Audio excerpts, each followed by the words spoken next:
really good at checkers, but she never won. She would see to it that she never won, because we were kids, we were growing up, and there were times, you would just before you knew it, she would have one of those triple jumps, she'd have everything set up, and she'd do one of those triple jumps, and you'd think, oh, there's no way, but she'd cripple along until you got her, and then we always thought we won, and she was always winning, really. But in our minds, she never won, but she was very good at it. But there was a phrase, and it was always so exciting to be able to say, okay, crown me. When you finally got that man across the board all the way, and you knew if you got him in that slot, then you'd get a crown, and then you could move any direction you wanted to move, and you could just go all over the place, and you knew you had power then. You knew that was it. That was a big goal of the game, was getting a king, right? Well, that's somehow how we left things last week, and this really isn't going where I thought it would probably go as I came to this point, starting into even this morning and what we're going to be looking at. But because I felt like there was something more important for us to see with this analogy of okay, crown me. But we saw, and for those who weren't here, what we've been looking at is some things that's been happening in the time of the judges, and what has taken place, and why that happened, why those people got to that point, how they got to that point in the day and time in which they lived, and seeing the things that the people were doing. And that's even some of what we were looking at in the teen class this morning, of going back of what we looked at a couple of weeks ago, some of the things that happened to those people. But they were wanting somebody to rule over them that wasn't God. In some cases, that was themselves. Everybody was doing what was right in their own eyes, is basically what it says, and we've covered that, but just kind of catches up to that point. It was either the point they were going to have somebody that was leader centrally, or it was just going to be everybody would figure out what was right, and then that's what they would do, and of course that doesn't always agree with what somebody else thinks is right, and so there was no standard for them to follow. Finally, even as we looked at last week, then going into Samuel and seeing Samuel's disgust with the people, that they're wanting a king like all the nations that are around about them, and he's crying out to God about this. They're wanting a king, and God tells Samuel, basically, don't worry about this yourself. This is not your fault. They're not rejecting you. And he was a prophet to the people, and working mightily among them. But he said, they're not rejecting you. They're rejecting me as king. And so it was God who should have been their king all along. And that's basically what he had told them and what he had shown them. They didn't need another leader besides him, but they were wanting something else. And so they were basically saying, they had come through a point that basically everybody doing what was right in their own eyes, they were saying, okay, crown me. They were saying, I want to be king. I want to be the one to rule my life. I want to be the one to make all of my own decisions. I want to have that kind of freedom that nobody tells me what to do. But when they did this, they included God on that list of nobody. So they just did what was right in their own eyes. But then it came to a point, now they're saying, I want a king, not crown me. I want a king. I want somebody to follow. We as a nation need somebody to follow. And so they were wanting to be like everybody else. The phrases, and I think even the phrases that I'm using with that, we see the analogy, we see the comparisons to today, don't we? Within our own lives personally, even within a nation, and even the world over. These things aren't new to us, to our generation, or even the generations that have lived in this land under this nation. But it goes back to mankind wanting in some way to replace God, in some way to follow something other than what God has given us to follow. And so as you look at the history of Israel and that it begins to unfold, they have a king, and Saul is made king, and And the thing is, it comes to a point where Saul, even because of jealousy and even because of his own weakness in not trusting God, he turns bad. He was good to start with, but he turns bad. But the problem is, now he's king. David is involved in this process. David wasn't seeking to be king. I mean, he was the least in Jesse's house. I mean, Jesse, when Samuel was going to anoint David king, and he was even concerned about that. Well, what's Saul going to think? And so there was concern on Samuel's part about that. And God tells him how to do it, to go down to Jesse's house and have a blessing there, and for those things to take place. And so when all of that, I don't know why the bass is doing, just go ahead and flip it off there or something. For some reason today the bass wants to hum. Okay, that works better. Figured we might as well talk about it. Everybody's looking over there anyway. So. Didn't mean to put you on the spot, John. But David wasn't seeking to be king. I mean, he wasn't seeking the attention any more than John was seeking the attention by coming up here right then. David was out back.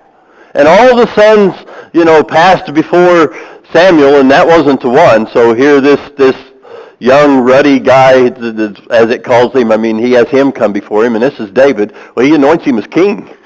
Of course, he doesn't take the place of king yet, and there's a lot involved with that story, but the thing is, when he does come up and he sees what's going on in the battle and he defeats Goliath and even has conversation with Saul, I mean, he's raised up to a position that the people, because now he's going out in battle and the people are recognizing him, and they're actually recognizing his skills in battle over King Saul's.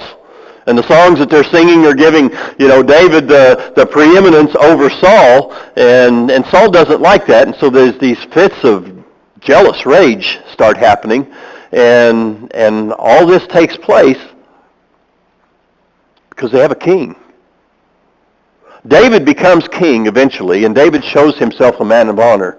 I mean, tremendous honor and opportunities to take Saul's life, and he doesn't, because he says, "Far be it from me to take the life of the Lord's anointed." And so he doesn't take his life.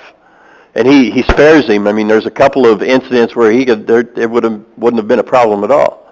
But then David becomes king. Saul is killed, and even David's good friend, Saul's son Jonathan, they're killed, and David becomes king, and things go pretty well for quite some time until a point where David recognizes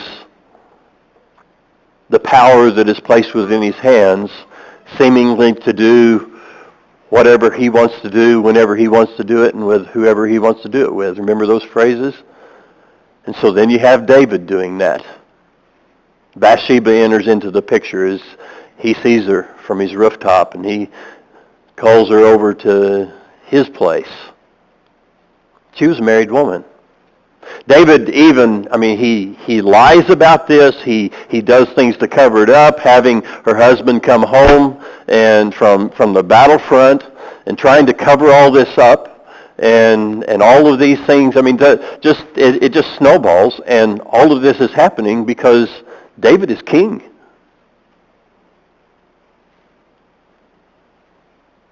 Eventually, he has him killed. We just don't want to miss that part of the story. But through all of this, and it's a tragic story, but David finally recognizes his sin. Actually, over a story about a lamb. But he recognizes his sin, and in doing so repents before God. And we see God continuing to bless him and bless his household, and even promising to establish his throne forever. The Messiah is going to come from him. And after David, we find Solomon, and Solomon enters in it, and we see this over and over again. And this really, we haven't really started in on the lesson yet, just in case you didn't realize that. But we're getting to a point where we're coming to something that's, it's really going to apply to us, and we can be so easily guilty of the same kind of thing. These people are starting out good. Solomon starts out wonderful. He says to God, I'm a child. How can I rule this kingdom like my father David has ruled this kingdom? He humbles himself before God and he says, I don't know how to do this. If you would just give me the wisdom to do this. And God tells him, I'm not just going to give you the wisdom to do this. I'm going to make you wiser than anybody's ever been before you or anybody's ever going to be. I'm going to give you wisdom that is beyond anything anybody else is going to understand. And I'm going to give you riches. I'm going to make you richer than anybody else has ever been. And he does. And he allows Solomon to build that temple that David wanted to build so bad. They just had a tabernacle. That they had the instructions. Moses was given the instructions how to build this tabernacle, and so it was a temporary structure, and they just had it. But David wanted to build a house for God. And finally then Solomon gets to do that. God blesses him with being able to do that. And it's built after this same pattern as the tabernacle. And all of that foreseeing what God has promised all along. I mean, starting back with the Israelites and coming up to this point, that all of that foreseeing what he's going to do in the Messiah. I mean, all this typology that ties into the tabernacle and the temple and how that compares to worship for us today and approaching God today. All of these things.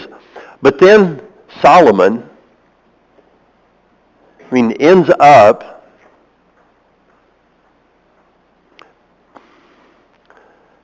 basically as you read Ecclesiastes and you see his journey through life, dealing with things in life, because he takes many wives and many concubines, and even though he's got all of this wisdom, seems to leave God behind. And he's able to do all of this because he's king. He's the one in power. It's so easy to start out good and then for things not to continue to go so good. Now I want us to look at some passages of Scripture, because this idea of crown, thinking about all of this that we've just looked at, I want us to look at a few passages of Scripture, because when we think of crown, when you've seen that title, Okay, Crown Me, what did anybody think? Open for, what's that? Checkers? Okay. Besides checkers. A king. Okay, a king? A royal king. Anybody think about the fact that we're supposed to receive a crown one day? Okay, I see a few heads.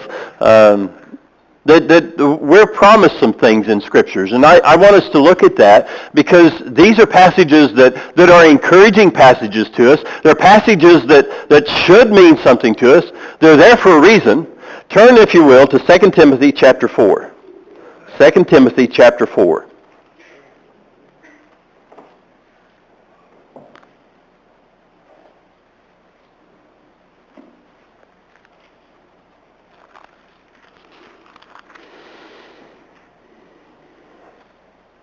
Paul is writing to Timothy. Timothy is a young evangelist. Paul has basically taken him under his wing, and he's taught him about being a preacher. He's taught him about being an evangelist, and he's even left him like at Ephesus for 3 years. And there's a lot of things that have taken place. He's been a travel companion. There's been times that he's left him, then he's called for him. He's wrote him these 2 letters. We have 2 letters that he wrote to Timothy. And within this, Paul has been through a lot. And Paul has done a lot of things, and a lot of things have happened to Paul because of preaching the gospel. And so Paul makes a statement to Timothy, and it's as if he's preparing him for a time that he's no longer going to be here. He says in verse 6, "For I am already being poured out like a drink offering, and the time for my departure is near. I have fought the good fight. I have finished the race. I have kept the faith. Now there is in store for me the crown of righteousness, which the Lord the righteous judge will award me on that day, and not only to me, but also to all who have longed for his appearing." Paul says, I've finished the course. I have kept the faith. I've ran this race. And he says, there's in store for me a crown of righteousness. Now, if I understand correctly, this word that's used for crown here, and if you go back and you really kind of get the idea of the Greeks and what they would use, something more like a wreath that would be woven and it would be presented for completion in something or winning something. Whether it would be a particular race, as he mentions here, running the race, that it's more like a wreath, and they would wear them on their heads. But it's a recognition for what has been done. And Paul is saying here that he's expecting this crown of righteousness, which the Lord, the righteous judge, will award him on that day. And so this is something that he not only says, this is something that I'm going to receive, and I don't think Paul's writing this just so he can boast about it. I mean, he brings in this kind of thing a lot of times in his letters. He does this with the Corinthians. He even says, I don't want to boast, but I'm going to boast for your good for a moment because I want you to know what God is doing for me and what he has done for me. And the fact that I have done this, and this is what God has done through all of this. And so he's saying, I'm going to receive this crown. He says, but not just me, but also to all who have longed for his appearing. And so there's a promise of a crown. And so to some degree, we could say what? At the end of life, okay, crown me. I have lived for you. And that almost seems like what Paul is doing here. But he's writing this to Timothy with an encouraging tone. I mean, it's not the only place that this is mentioned. In Revelation, in chapter 4, we'll just turn over and glance at this.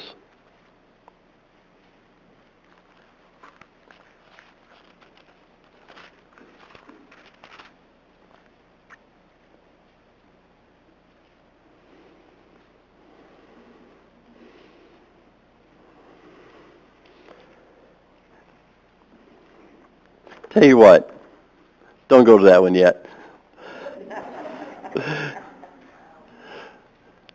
Let's wait on that one. There's a few more verses I want to look at, and we've got time to do that. So go back to 1 Timothy with me. 1 Timothy. This discussion that Paul was having, now, who's still at Revelation 4 looking for the verse that I was, Rick's an honest man. He raises his hand looking for that verse that I was going to use. I'm glad I didn't say the verse. 1 Timothy chapter 1.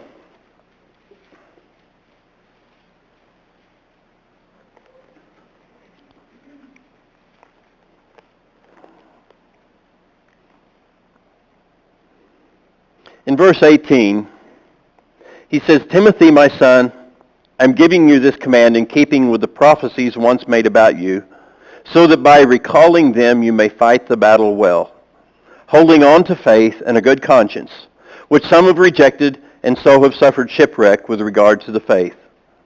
And he mentions a couple of people then here. But he says, I'm giving you this command in keeping with the prophecies once made about you, so that by recalling them you might fight the battle well. Here we have this idea of running a race. Paul is already, as we've already read in 2 Timothy, I have fought the good fight. We don't normally think of fighting as a good thing, do we? But God can use it as that, especially when we're looking at, he says, fight the good fight. And as he's telling Timothy here, that he fights the battle well. I mean, what is this battle? I mean, do we take pride in winning religious arguments? I mean, is that what this is talking about? I mean, we could maybe learn the Bible so well that we could shoot anybody down that's going to say anything that would be falsehood from the Scriptures, and that's the battle. I mean, there might be occasions where that enters in, but when we look at what Paul writes to the Ephesian Christians, and those who have been here for a time, you probably get tired of me going to this passage, but if you will, turn over to the Ephesian letter, and I think we always need to keep in mind what God is talking about and who he is talking to in Ephesians chapter 6.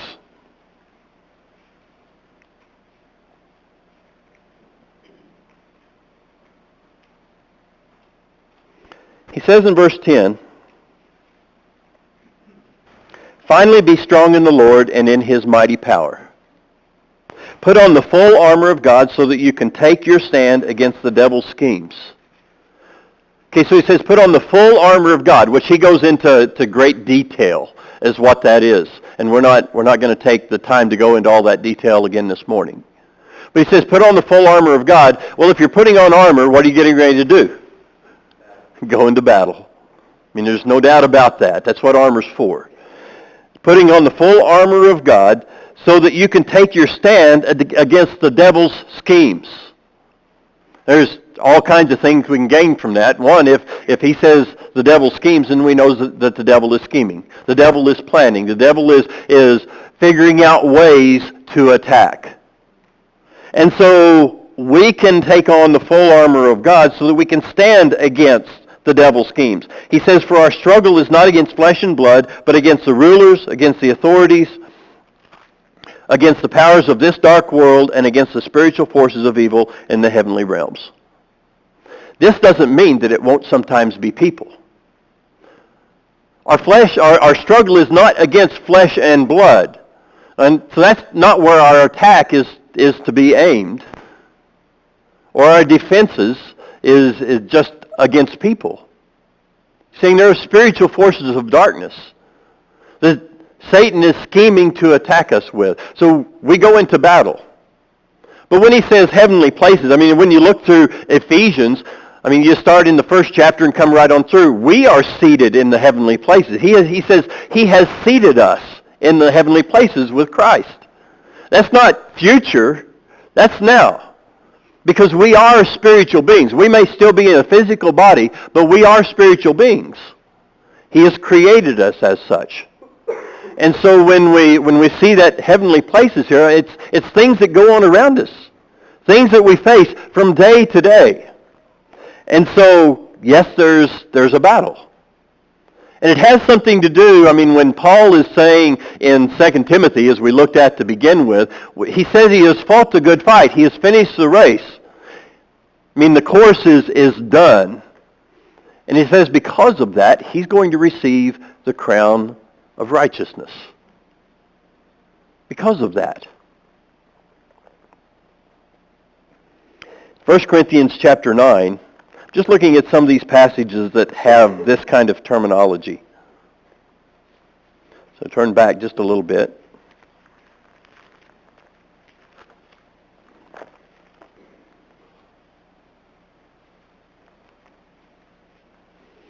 He says in verse 24, 1 Corinthians 9, "Do you not know that in a race all the runners run, but only one gets the prize?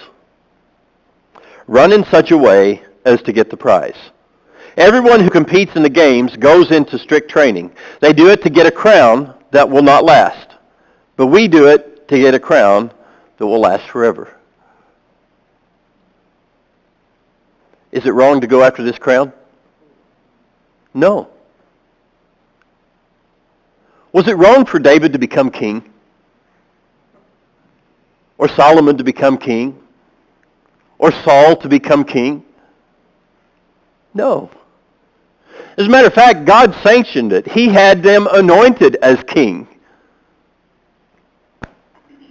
It's not wrong for us to go after this crown. For what we're reading, we need to pay attention so much to the race that is set before us that we discipline ourselves to run that race so well that we're going to receive a crown at the end. I mean, there's discipline involved with that. He says people do that to get a crown that won't last. They run these races, they get a crown that won't last. We're doing it to get a crown that will last forever. Therefore, verse 26, "I do not run like someone running aimlessly. I do not fight like a boxer beating the air. No, I strike a blow to my body and make it my slave, so that after I have preached to others, I myself will not be disqualified for the prize." So Paul is saying, I'm having to do this all the time.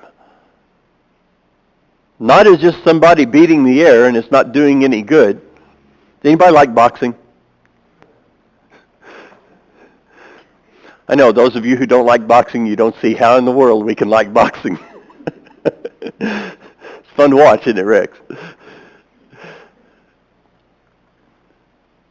Those guys have to aim those punches. And they have to practice at being able to aim those punches. Or to being able to dodge. And he's using this as an analogy here. Not just one just beating the air. I mean, the same way, if you're running in a race, not to run just aimlessly. I mean, that really gives you a mind picture, doesn't it? The gun goes off, bang, the race starts, and, you start off the wrong direction. Everybody's going this way. This is the path, and, I mean, anybody ever coached Mighty Might football, like first graders? That is the big, if you can get first and second graders running the right direction on the field, you have accomplished what you set out to do that season. Isn't that right, Canaan? Running aimlessly doesn't do any good. That's not going to win any prizes. That's what Paul's talking about. So, here's this crown. The crown of life. Crown of righteousness. Now I'll go over to Revelation chapter 4.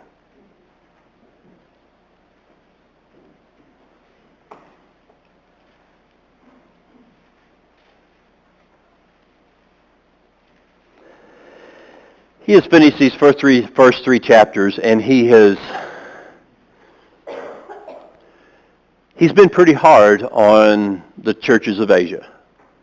And whether or not you just read this and you read these first three chapters, mainly the second and the third chapter, I mean, where it goes into detail, and he names these churches in these various cities. And this is Jesus talking, and John's writing it down. And whether or not you see this as analogy that encompasses the wholeness of the church being 7 and a complete number and all of that, or whether you look at this and he's specifically writing each one of these churches in the places where they live, and it can actually be both. I mean, both can apply. But he finishes this, and to some there's some encouragement, but to most of these, there's things, you better get this straightened out among you because it's not good right now. And if you don't get it straightened out, I'm going to take the candlestick away. And he's already said the candlestick is the spirit of the church. And says, so you better get this straightened out now. So he does these 3 chapters here, and he starts into chapter 4. And there's this scene, and I don't want to read the verse that I was heading for without at least setting the scene in this chapter. So I'm going to start in verse 1. He says, after this I looked, and there before me was a door standing open in heaven.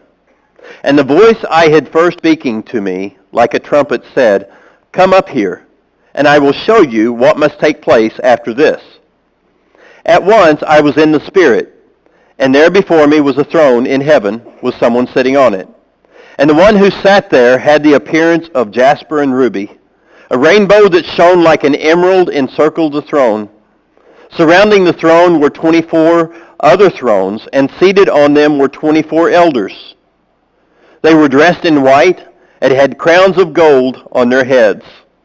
From the throne came flashes of lightning, rumblings, and peals of thunder. In front of the throne 7 lamps were blazing. These are the 7 spirits of God. Also in front of the throne there was what looked like a sea of glass, clear as crystal.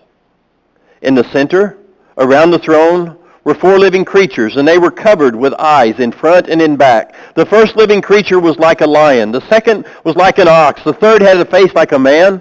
The fourth was like a flying eagle. Each of the 4 living creatures had 6 wings and was covered with eyes all around, even under its wings, day and night. They never stopped saying, holy, holy, holy is the Lord God Almighty, who was and is to come. Whenever the living creatures give glory, honor, and thanks to him who sits on the throne and who lives forever and ever, the 24 elders fall down before him who sits on the throne and worship him who lives forever and ever. And they lay their crowns before the throne and say, You are worthy, our Lord and God, to receive glory and honor and power, for you created all things, and by your will they were created and have their being.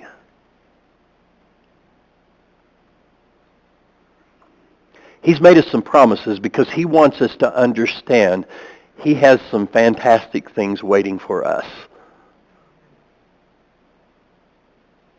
He wants us to know, even as a father wants a child to know, I'm proud of you. I'm proud you're my child. He wants to give us something. I mean, symbolically, it's known as a crown of righteousness or a crown of life, as we've read in these passages that we've read.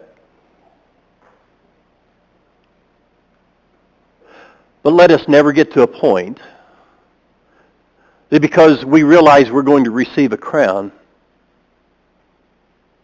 that we are not willing to fall to our knees knowing that we take that off in front of him. Different translations say this differently. I'm really not fond of the word lay as much as I am casting. They cast their crowns down before. Because in his presence, who can wear a crown? He is king. So yes, we can say, okay, crown me. As long as we recognize the one who deserves, ultimately, fully, without even any need for redemption, is our King, our Father. If the praise team wants to come on up, you can.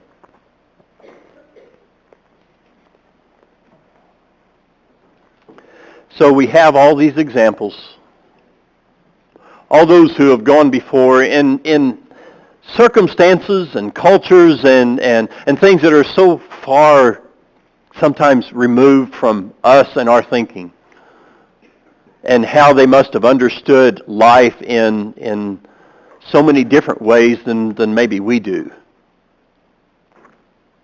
And yet, it is so easy to fall into the same patterns. God blessing us, God giving us responsibilities, God placing upon us his will to serve for others' good. That we do not ever get to a point that we crown ourselves and that we say, I'm king of my life. That's what happened with them, only even in a larger scale, but it happened on an individual scale as well. And that's what we see unfolding through all these stories that sometimes we don't even understand. So if you're here this morning and you need to respond, recognize that making Jesus king is not something we do, but it's something we recognize. God has already made him king. He didn't even deny it when he was before Pilate. He said, it was for this reason I came into this world. But my kingdom is not of this world. Otherwise, my subjects would be fighting for me right now. There's something greater. There's something better.